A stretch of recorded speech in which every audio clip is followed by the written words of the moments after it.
Mike's Home ESL. Pat, I'm about to do online courses as I am an ESL, English as Second Language teacher, teaching teacher.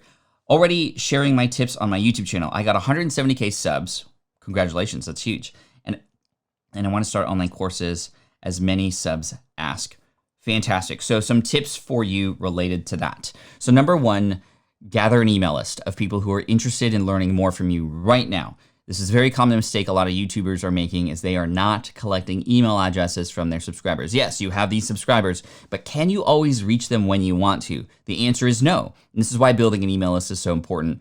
One of several different reasons. But now with an email list, perhaps they're getting in because you're offering a lead magnet, or maybe it's a little preview of this upcoming course. That way you're also seeding that a course is coming. You're giving people access to, for example, lesson 1. They can get a vibe for how it is that you teach.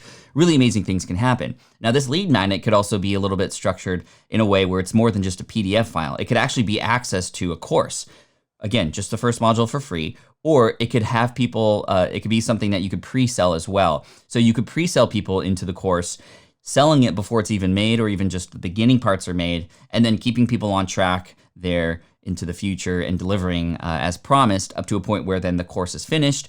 And now you have real life students in there. And that's the beauty of beta testing a course. Number one, you get to validate whether or not people actually want this thing. Because one thing I do want to share with you is sometimes your audience will tell you they want something, and then you give it to them, and then they don't buy it. And there could be a number of different reasons. Number one, maybe the price point's off, in which case they just don't understand the value that comes in exchange for what it is that they're paying for. So it's a messaging problem, really.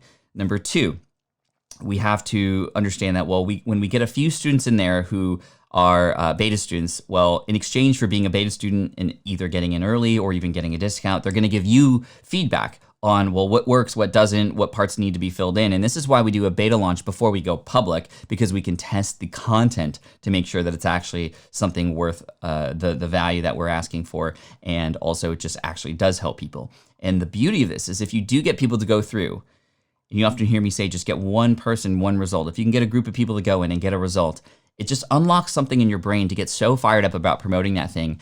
And you will have probably seeded that this thing was sort of in existence. So people who didn't get in are probably wondering, how did it go? How did those people fare?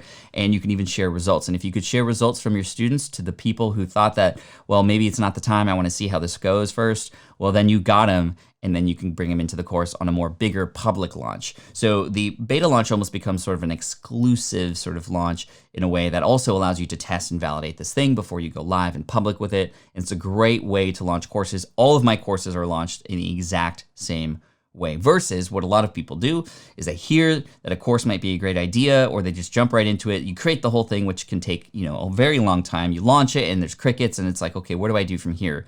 Versus you're validating and sort of taking baby steps, getting green lights along the way before you move on to the next step.